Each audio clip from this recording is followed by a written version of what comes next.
শুভ দুপুর। আমন্ত্রণ ব্যবসা বাণিজ্য আর অর্থনীতি সবশেষ সংবাদ নিয়ে নিউজ 24 এর নিয়মিত আয়োজন আপন ফ্যামিলি মার্ট বিজনেস আওয়ারে। সাথে আছে হোসাইন শাহাদাত। শনি থেকে বৃহস্পতিবার দুপুর 1টায় প্রচারিত হচ্ছে অনুষ্ঠান। আয়োজনে থাকছে দেশ বিদেশের ব্যবসা বাণিজ্যের সবশেষ খবর এবং খবরের বিশ্লেষণ। এছাড়াও আছে শেয়ার বাজার এবং মুদ্রা বাজারের আপডেট। নানা সংকটে রপ্তানি ও বিনিয়োগে উল্লেখযোগ্য অগ্রগতি নেই বলে দাবি করছেন ব্যবসায়ীরা।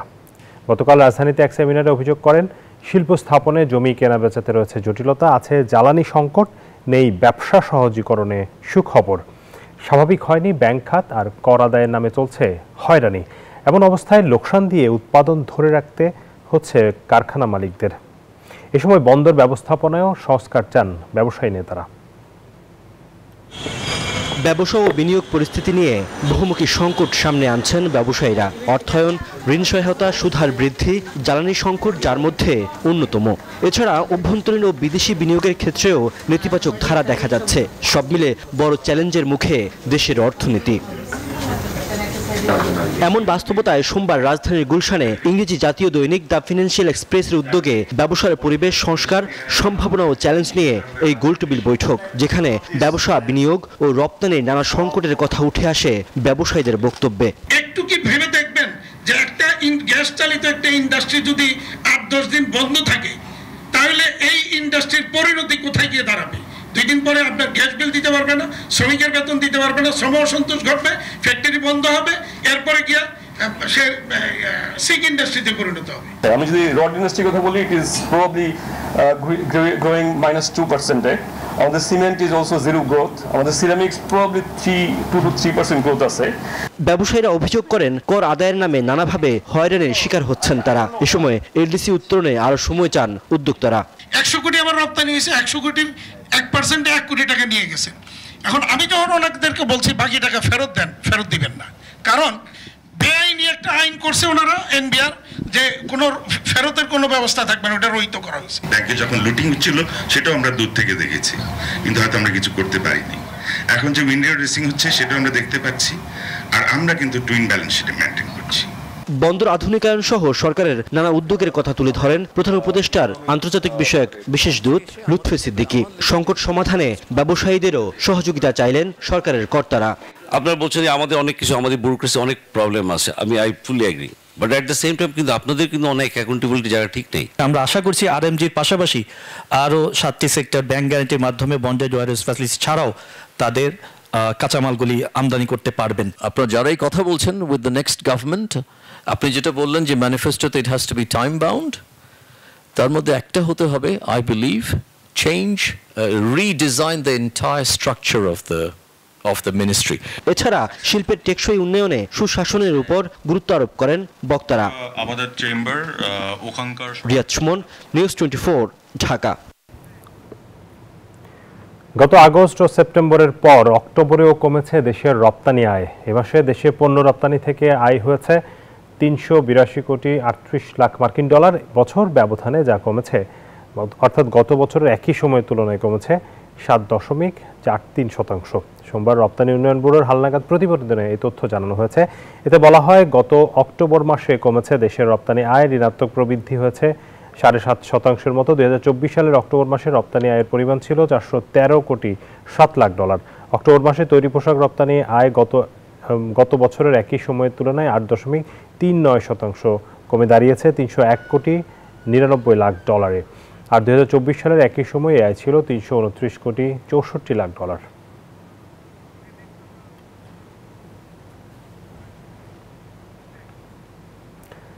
দর্শক, রপ্তানির যে এই খরার গত 3 মাস ধরে চলছে, এর পেছনে আসলে কি কারণ এবং ব্যবসায়ীরা কি ভাবছেন, আসলে তারা কিভাবে টিকে আছেন? আমরা জানি বেশ কিছু কারখানা এর মধ্যে বন্ধ হয়েছে। শুধু রপ্তানি কমেছে তাই নয়, নানান ধরনের জটিলতা, ব্যবসার খরচ বেড়েছে, ঋণের সুদ হার বেশি বেড়েছে গত 1-1.5 বছর ধরে।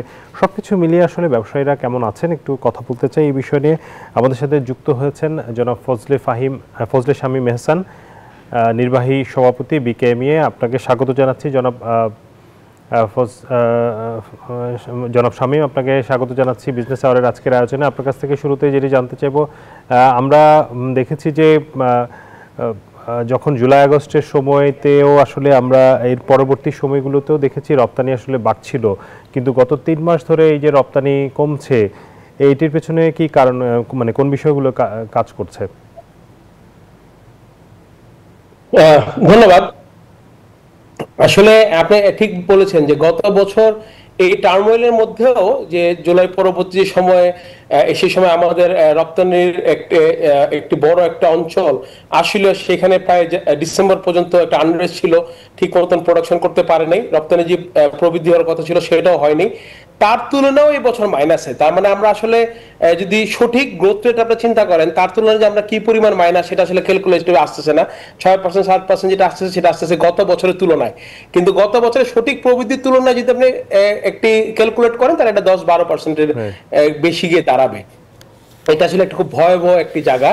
এবং এর প্রধান কারণ যদি আপনি মনে করেন আমাকে বলতে পারেন, তাহলে আমি আসলে দুইটা কারণ বলবো। একটা হলো আন্তর্জাতিক যে পরিস্থিতি সেটা আমাদের অনুকূলে না, ট্রাম্পের ট্যারিফের কারণে গ্লোবাল ইকোনমি কিছুটা গতি স্লথ হয়েছে, সেটা কিছুটা কারণ হিসেবে কাজ করছে।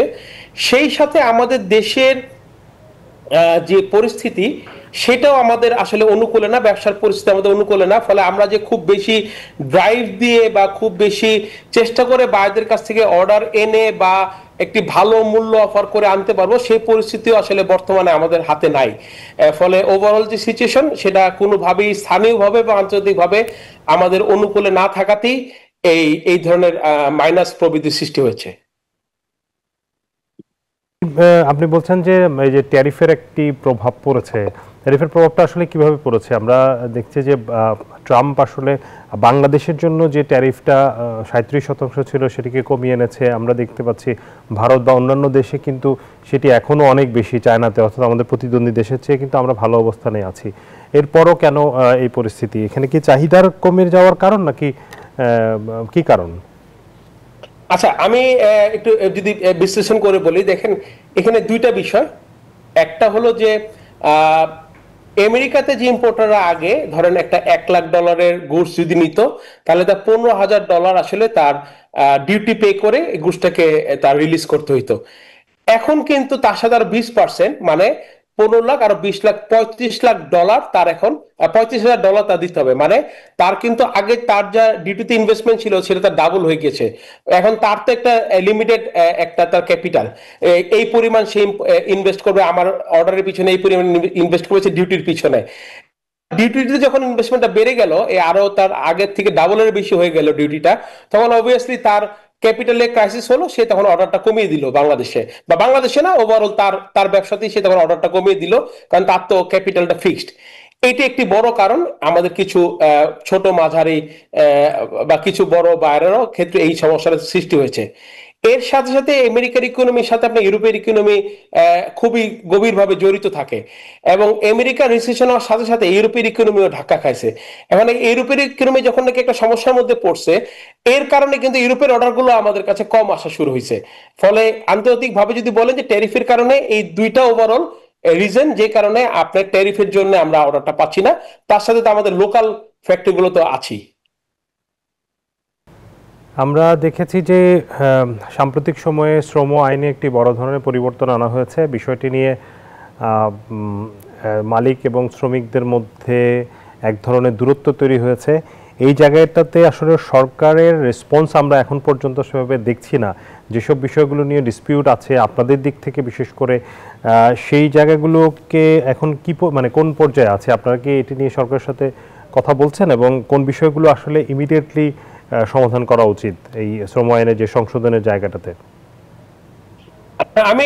আমি যদি একটু ব্যাখ্যা করে বলি, এখানে আসলে মালিকের সাথে শ্রমিকের দূরত্ব সৃষ্টি হয়নি, সরকার দূরত্বটা ইচ্ছাকৃতভাবে, আমি আবার ওয়ার্ডটা ক্রিয়েট করছি, অনভিজ্ঞতার কারণে, অদক্ষতার কারণে সরকার ইচ্ছাকৃতভাবে এইরকম একটা ঝামেলা সৃষ্টি করেছে।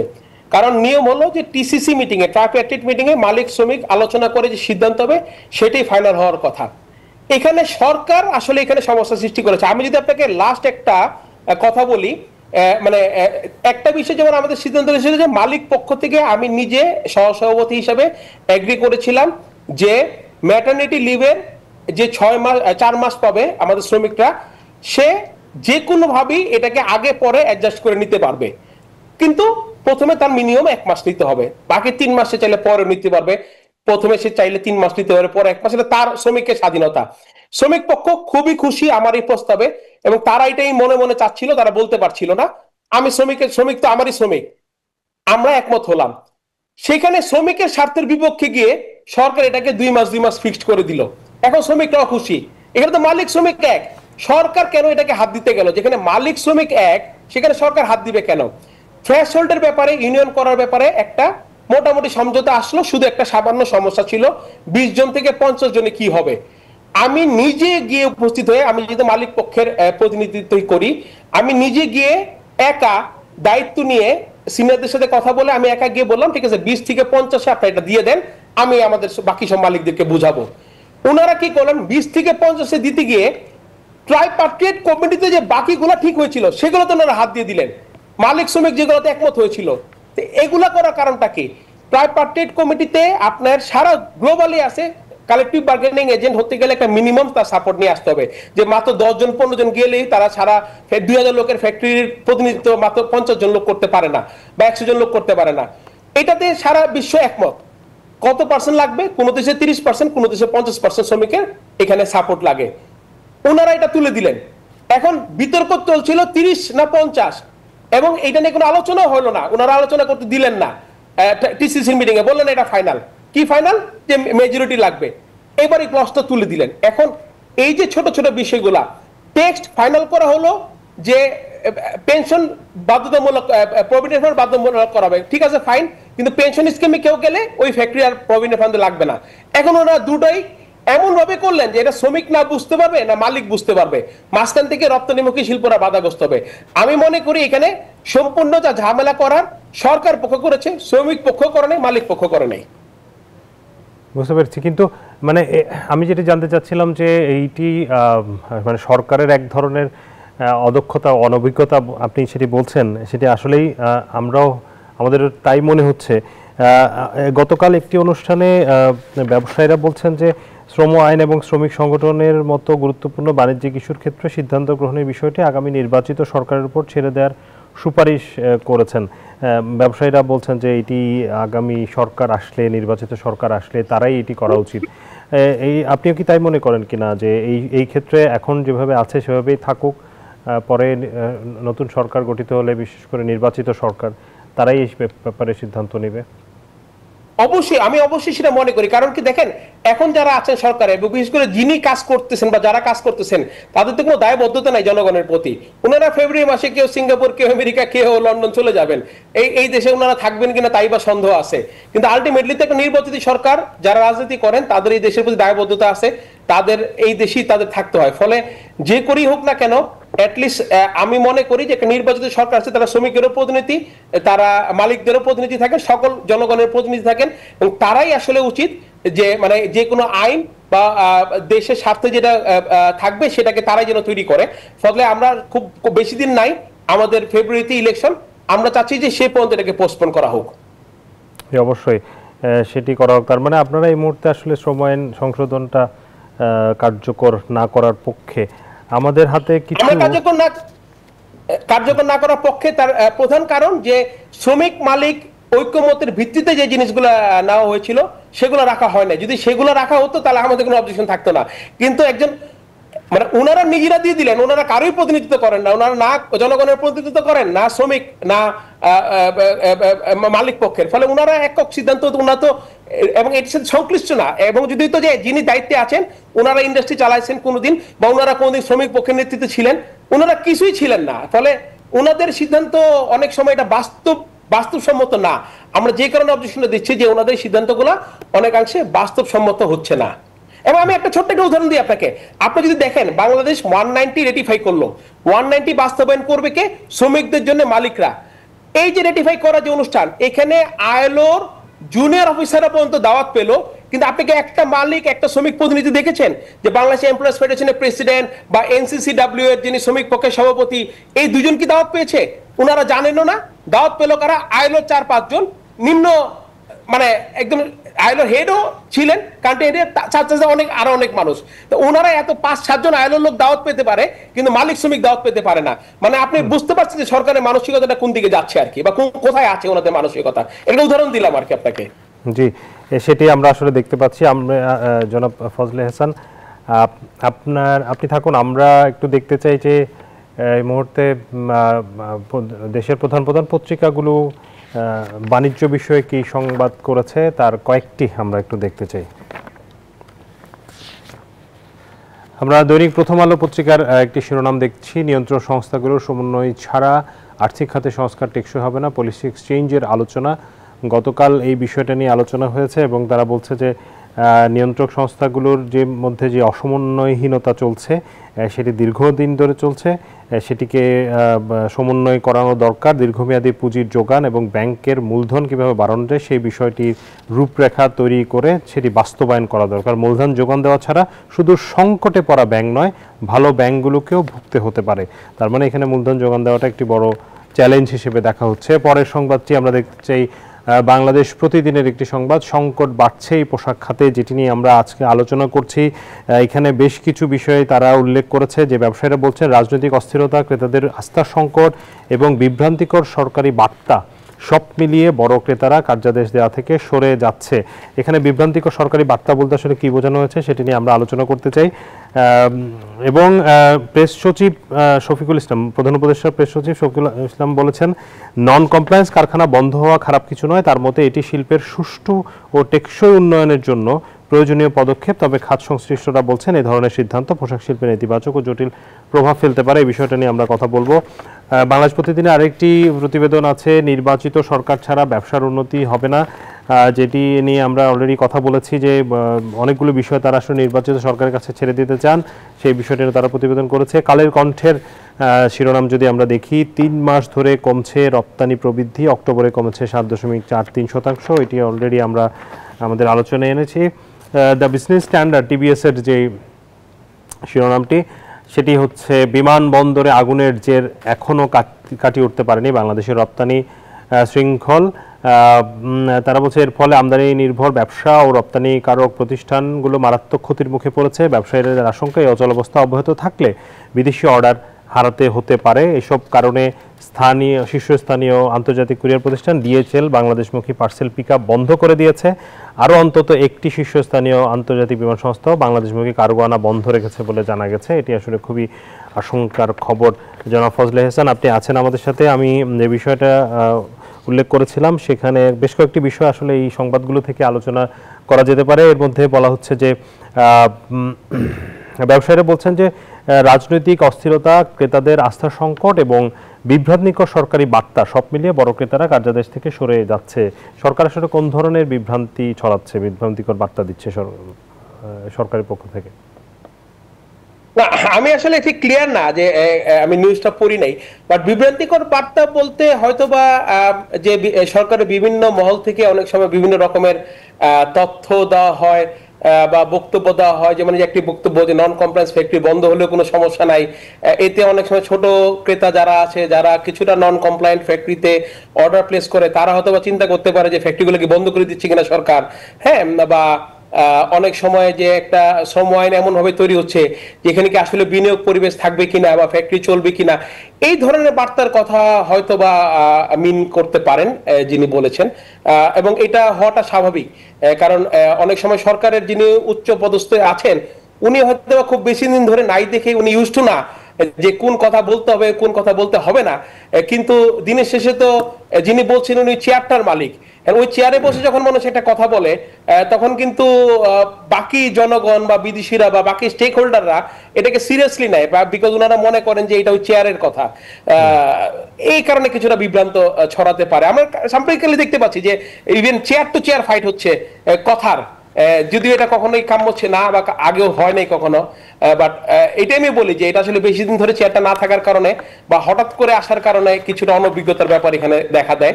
যে এটা রাজনৈতিক দলগুলো যখন কাউকে পোস্টে বসায় তারা গ্রুম আপ হয়ে হয়ে অনেক ছোট থেকে এই জায়গাতে আসতে হয়, বা সরকার অফিসাররা যখন বসেন অনেক দিন চাকরি করার পরে চেয়ারটায় বসেন, ফলে তখন এই কথাগুলার কিছুটা বুঝে বলেন।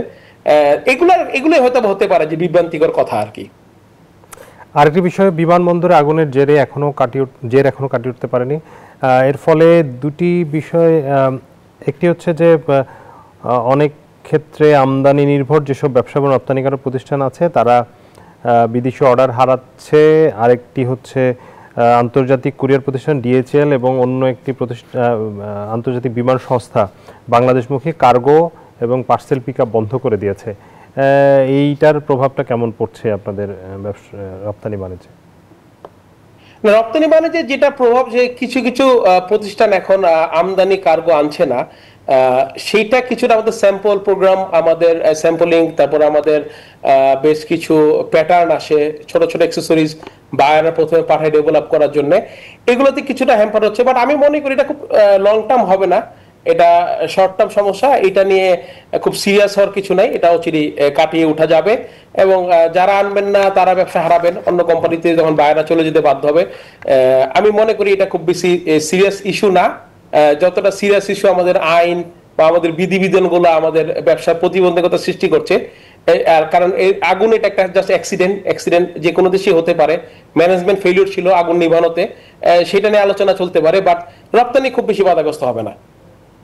জি, আলোচনা শেষের দিকে আমি একটু জানতে চাই যে এই যে 3 মাস টানা রপ্তানি কমেছে, এটি আরো কতদিন চলতে পারে বলে আপনাদের হিসাবে আছে? অর্থাৎ আপনারা এখন যেই অর্ডারগুলো পাচ্ছেন, নিশ্চয়ই আগামী 5-6 মাসের অর্ডার আপনারা পাচ্ছেন, ঘুরে দাঁড়াতে পারে কবে নাগাদ, এবং এর জন্য আসলে কি করা দরকার? তার আগে আমি ছোট্ট একটা পয়েন্ট একটু বলে নেই, সেটা হলো যে একটা কথা আমাদের প্রেস সচিব মহোদয় বলেছেন যে নন কমপ্লায়েন্ট ফ্যাক্টরি বন্ধ গেলে খুব বেশি সমস্যা না। এখানে দুইটা একটা উদাহরণ দিই, যে আমাদের বড় বড় ব্র্যান্ডগুলো আমাদের অ্যারাউন্ড 50 to 55% মতো আমাদের সোর্সিং করে, আর বাকি 45-50% সোর্সিং করে নন কমপ্লায়েন্ট বায়াররা। আমি ফ্যাক্টরি বলতেছি না, নন কমপ্লায়েন্ট বায়াররা। তো নন কমপ্লায়েন্ট বায়াররা নর্মালি নন কমপ্লায়েন্ট বা সেমি কমপ্লায়েন্ট ফ্যাক্টরিগুলোর দিকেই নজর বেশি দেয় অর্ডার সোর্সিং এর জন্য, ফলে খুব বেশি যে সমস্যা হবে না সে কথা না। আপনি যদি সাম্প্রতিক কালে দেখেন, আমি 4টা ফ্যাক্টরির নাম বলি, প্যাসিফিক গ্রুপ চিটাগাংয়ের, ভিয়েলাটেক্স ঢাকার, হোপপ্লুন বিদেশি এবং ডংলিয়াং বিদেশি, 4টা বাংলাদেশের best of the best factory. Pacific আর ভিয়েলাটেক্স ওয়ার্ল্ডের best of the best factory. এই দুইটা ফ্যাক্টরি যে বন্ধ হয়ে গেল, আপনাদের কি করছিলেন যে ফ্যাক্টরিগুলো বন্ধ হবে না, বা আপনারা আগে থেকে কি দায়িত্ব পালন করছেন? আপনাদের সরকারি দায়িত্ব যে ফ্যাক্টরিগুলোতে এই সমস্যা সৃষ্টি না হয়। ফলে চেয়ারে বসে কথা না বলে আমাদের কাজের কাজটা করাটা বেশি জরুরি হবে। আর আপনি যেটা বলছিলেন যে আগামী, আমি মনে করি যে আগামী 2 থেকে 3 মাস আমাদের অর্ডার কিছুটা ঘাটতির দিকে থাকবে, তারপর আমরা ইনশাআল্লাহ ঘুরে দাঁড়াবো। অনেক ধন্যবাদ জনাব ফজলে শামীম এহসান আমাদেরকে সময় দেওয়ার জন্য। দর্শক, আমরা এতক্ষণ ছিলাম সচিবালয়ে, সেখানে কথা বলছিলেন স্বরাষ্ট্র উপদেষ্টা। এরই সাথে সময় হচ্ছে বিরতির, ফিরবো একটু পর, সাথে থাকুন।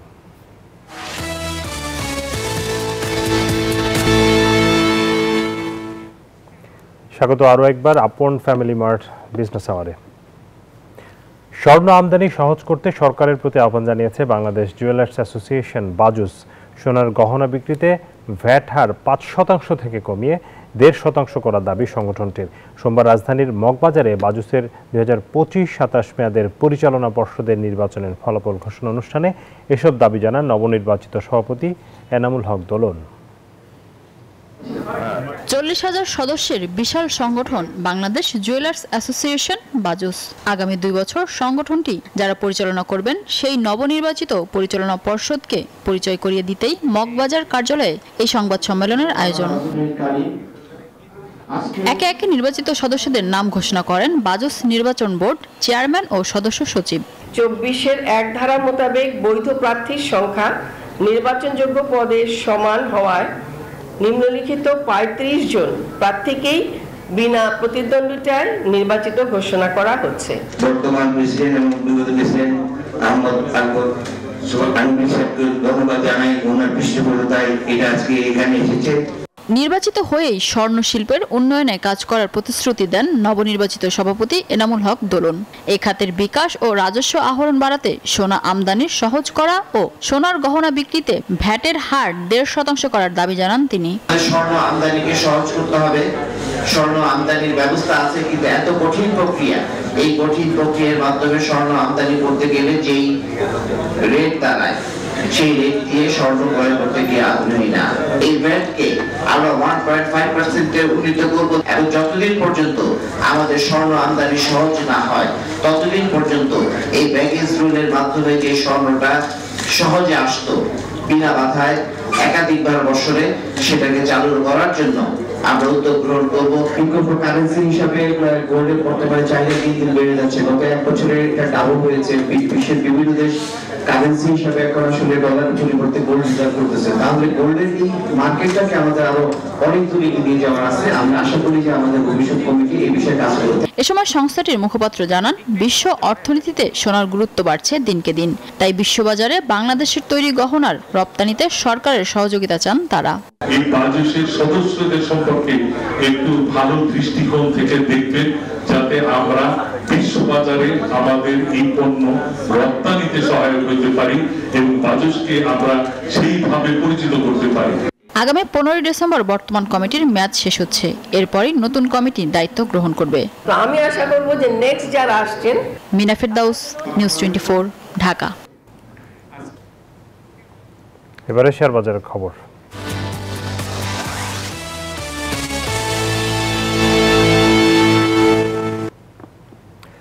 পুঁজিবাজারের খবর জানবো ঢাকা স্টক এক্সচেঞ্জের ওয়েবসাইট থেকে।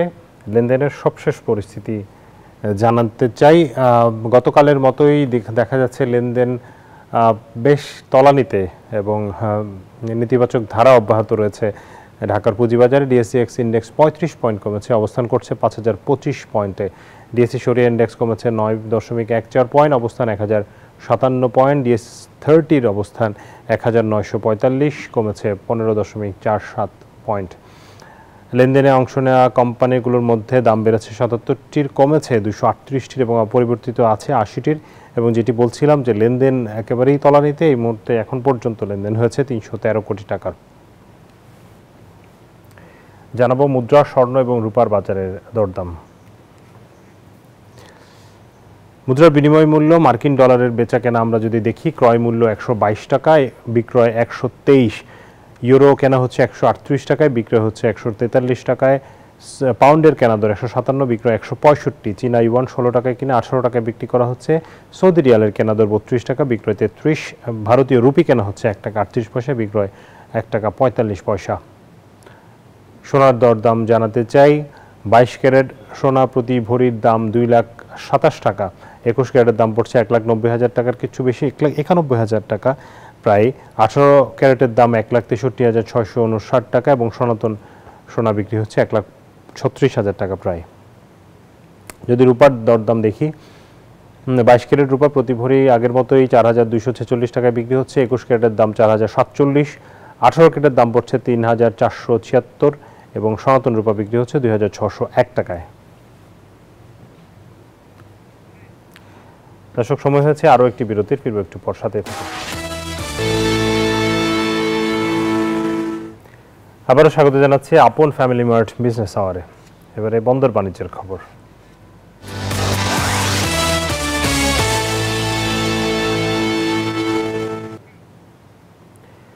অবশেষে আলোর মুখ দেখছে চট্টগ্রাম বে টার্মিনাল। শীঘ্রই এই প্রকল্পের নির্মাণ কাজ শুরু হতে যাচ্ছে বলে জানালেন চট্টগ্রাম বন্দর chairman rear admiral SM. Moniruzzaman. সোমবার চট্টগ্রাম বন্দর অডিটোরিয়ামে বে টার্মিনাল নির্মাণের অগ্রগতি নিয়ে অংশীজনদের সাথে বৈঠক করেন বন্দর কর্তৃপক্ষ। সভায় বিশ্বব্যাংকের প্রতিনিধি সহ বিভিন্ন দেশি বিদেশি ঠিকাদার প্রতিষ্ঠানের প্রতিনিধিরা অংশ নেন। চট্টগ্রাম থেকে নয়ন বড়ুয়া জয়ের রিপোর্ট। 14,000 কোটি টাকা ব্যয়ে চট্টগ্রাম বে টার্মিনালের নির্মাণ যাত্রা এখন শুধু সময়ের অপেক্ষা।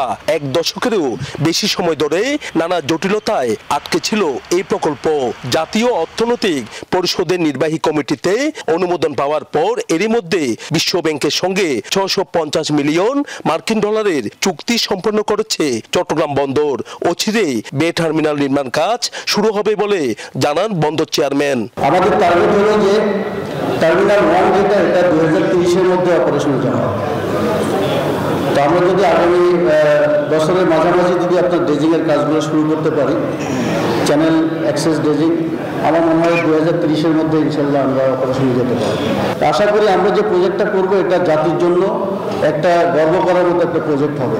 অ্যাটলিস্ট নেক্সট 100 ইয়ার্স আমরা এই প্রজেক্টের ভায়াবিলিটি এনশিওর করে আমরা করব। বৈঠকে বিশ্ব ব্যাংকের প্রতিনিধি ছাড়াও দেশি বিদেশি ঠিকাদার প্রতিষ্ঠানের প্রতিনিধিরা অংশ নেন।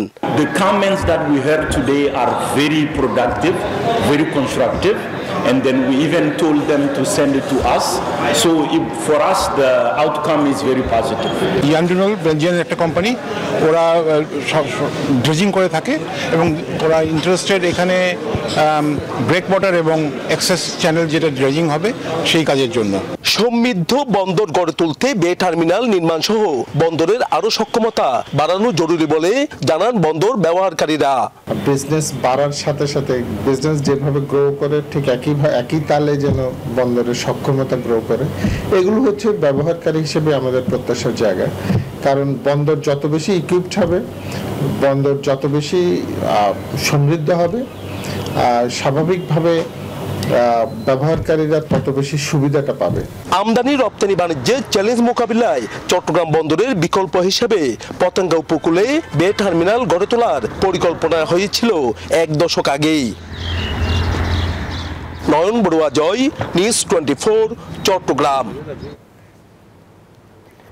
দর্শক, চট্টগ্রাম বন্দরে বে টার্মিনাল নির্মাণ কাজ শুরু হবে, এটি ভালো খবর। তবে এই প্রকল্পটি যেটি বলছিলেন যে 12 বছর আগের নেওয়া প্রকল্প, এরই মধ্যে চট্টগ্রাম বন্দরের ব্যস্ততা অনেক বেড়েছে, কন্টেনার হ্যান্ডলিং অনেক বেড়েছে, আমদানি রপ্তানির চাপ বেড়েছে, কিন্তু এই নতুন যে টার্মিনালটি সেটির নির্মাণ কাজ এখনও শুরু করা যায়নি। এটি আমাদের জন্য আসলেই দুঃখের বিষয়, তবে দেরিতে হলেও সেটি শুরু হবে বলে আমরা আশা করছি।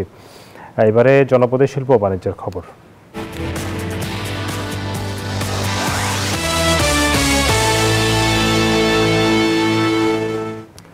আবার অস্থির পেঁয়াজের বাজার। 5 দিনের ব্যবধানে বগুড়া ও ফরিদপুরের খুচরা বাজারে কেজিতে বেড়েছে 20 থেকে 40 টাকা পর্যন্ত। হঠাৎ পেঁয়াজের সেঞ্চুরিতে বিপাকে পড়েছেন ক্রেতারা। ব্যবসায়ীদের দাবি, চাহিদার তুলনায় সরবরাহ কম থাকায় দর ঊর্ধ্বমুখী। তবে নতুন পেঁয়াজ আসলে দাম কমে আসবে এমনটা আশা সংশ্লিষ্টদের। প্রতিনিধিদের পাঠানো তথ্য ছবিতে ডেস্ক রিপোর্ট। গেল সপ্তাহে বগুড়ার পাইকারি রাজাবাজারে প্রতি কেজি পেঁয়াজ বিক্রি হয় 65 থেকে 70 টাকা, খুচরা বাজারে 70 থেকে 75 টাকায়। অথচ মাত্র 5 দিনের ব্যবধানে পেঁয়াজের দর কেজিতে বেড়েছে 20 থেকে 25 টাকা পর্যন্ত। বর্তমানে পাইকারি বাজারে কেজি প্রতি পেঁয়াজের দর 85 থেকে 90 টাকা, আর খুচরা বাজারে তা 95 থেকে 100 টাকা কেজিতে বিক্রি হচ্ছে। হঠাৎ করে পেঁয়াজের দর ঊর্ধ্বগতিতে ক্ষুব্ধ ভোক্তারা। আমাদের জন্য সমস্যা হচ্ছে, এই এত টাকা পেঁয়াজ মনে করেন যে কিনে খাওয়ার জন্য চিন্তা করছে 70 টাকার বেশি উঠবে, যেহেতু নতুন পেঁয়াজ আসতেছে, কবে এখন আসে দেখি বাজার উল্টে দেওয়া হচ্ছে। হঠাৎ করে বাজার বেড়ে যাওয়ার জন্য সাধারণ মানুষের পক্ষে দুর্বিষহ এবং কষ্টকর ব্যাপার। ব্যবসায়ীদের দাবি, পাবনা, নাটোর, কুষ্টিয়ায় পেঁয়াজের দাম বাড়ায় প্রভাব পড়েছে বগুড়ার বাজারেও। তবে সরবরাহ বাড়লে দাম কমবে। একদিন বৃষ্টির কারণে হাটে বেদ আমদানি নাই, এখানেও আমদানি কমে গেছে, যার কারণে দাম বেড়ে গেছে। বৃষ্টির কারণে মাল হাটে আমদানি হচ্ছে না এবং মাল সিজনও শেষের দিকে। আশা করি বৃষ্টি একটু কমে গেলে হাট বাজার মাল আমদানি হলে বাজার আস্তে আস্তে স্থিতিশীল বা কমে যাবে। একই চিত্র ফরিদপুরেও। এখানকার বিভিন্ন পাইকারি বাজারে পেঁয়াজ বিক্রি হচ্ছে প্রতিমন 3600 থেকে 3800 টাকায়। খুচরা পর্যায়ে বিক্রি হচ্ছে 100 টাকা কেজিতে, অথচ 3 দিন আগে বিক্রি হয়েছে 60 টাকায়। 30 থেকে 40 টাকা দর বৃদ্ধির কারণ হিসেবে নানা অজুহাত ব্যবসায়ীদের। বাজারে চাহিদা অনুযায়ী বাজারে পেঁয়াজ অনেক কম। 3 দিন আগে ধরেন আমরা 60 টাকা কিনতে পারছি, 65 টাকা বেচছি। কারণ বর্তমানে আজকের বাজার আপনার 90 টাকা। নিত্য প্রয়োজনীয় এই পণ্যের দাম বাড়ায় বিপাকে পড়েছেন ক্রেতারা। 3 দিন আগে পেঁয়াজ কিনলাম 60 টাকা করে, এখন আজকে এসে দেখি 100 টাকা। এই দুদিন না কমায় সরকার, তাহলে পাবলিকের অবস্থা 12টা বাজবে। কৃষি বিভাগ বলছে, হালি পেঁয়াজের মৌসুম শেষ দিকে হওয়ায় দাম বেড়েছে। তবে নতুন পেঁয়াজ বাজারে আসলেই দাম স্থিতিশীল হবে। নভেম্বরের লাস্ট উইক এবং ডিসেম্বরের ফার্স্ট উইক থেকে এই মুড়ি কাটা পেঁয়াজগুলো উঠতে শুরু করবে, এবং যখনই এই পেঁয়াজগুলো উঠতে শুরু করবে তখনই পেঁয়াজের বাজার মানে আমাদের হাতের নাগালে চলে আসবে। পেঁয়াজের বাজার নিয়ন্ত্রণে প্রশাসনের নজরদারি বাড়ানোর জোর দাবি ভোক্তাদের। Desk report, news 24। দর্শক, পেঁয়াজের বাজারে অস্থিরতার খবর জানাচ্ছিলেন। এদিকে বাজারে পেঁয়াজের দাম কমাতে মুড়িকাটা পেঁয়াজ আবাদ করছেন ফরিদপুরের দুর্গম চরাঞ্চলের কৃষকরা। লাভের আশায় বাড়তি যত্ন নিতে ব্যস্ত কৃষকরা জানিয়েছে 20 থেকে 25 দিন পরেই বাজারে তোলা হবে আগাম জাতের নতুন পেঁয়াজ। তবে মৌসুমের শুরুতেই সারের দাম বৃদ্ধি পাওয়ায় উৎপাদন খরচ বেড়েছে অনেক, তাই ন্যায্য দাম নিয়ে শঙ্কায় কৃষকরা। জেলায় পেঁয়াজের উৎপাদন বাড়াতে কৃষকদের কারিগরি পরামর্শ সহ সব ধরনের সহযোগিতা করছে কৃষি বিভাগ। জেলায় এবছর 5200 হেক্টর জমিতে মুড়িকাটা পেঁয়াজ আবাদের লক্ষ্যমাত্রা নির্ধারণ করা হয়েছে।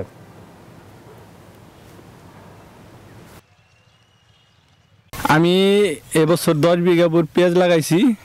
এই 10 বিঘা বইতে আমার 5 লক্ষ টাকা খরচ।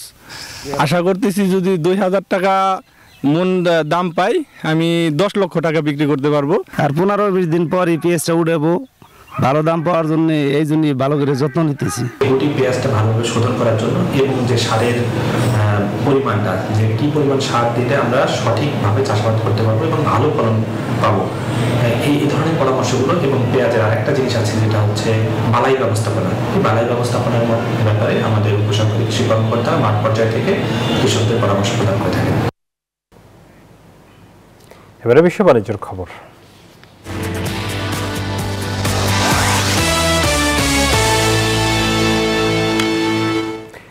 এবার অ্যামাজনের সাথে $3,800 কোটি এক বিশাল চুক্তি করেছে চ্যাটজিপিটির নির্মাতা প্রতিষ্ঠান ওপেন এআই। চুক্তিটির আওতায় নিজেদের এআই মডেলগুলোকে আরও শক্তিশালী করতে অ্যামাজনের ক্লাউড কম্পিউটিং সেবা ব্যবহার করবে তারা। এই পদক্ষেপের ফলে অন্যতম প্রধান বিনিয়োগকারী প্রতিষ্ঠান মাইক্রোসফটের উপর থেকে ওপেন এআই এর নির্ভরতা অনেকটাই কমবে। চুক্তির খবর প্রকাশের সাথে সাথেই অ্যামাজনের শেয়ারের দাম বেড়ে ইতিহাসের সর্বোচ্চ পর্যায়ে পৌঁছেছে, আর এতে কোম্পানিটির বাজার মূল্য বেড়েছে প্রায় $14,000 কোটি। দর্শক, এরই সাথে শেষ করছি বিজনেস আওয়ারের আজকের আয়োজন। সাথে থাকার জন্য ধন্যবাদ সবাইকে।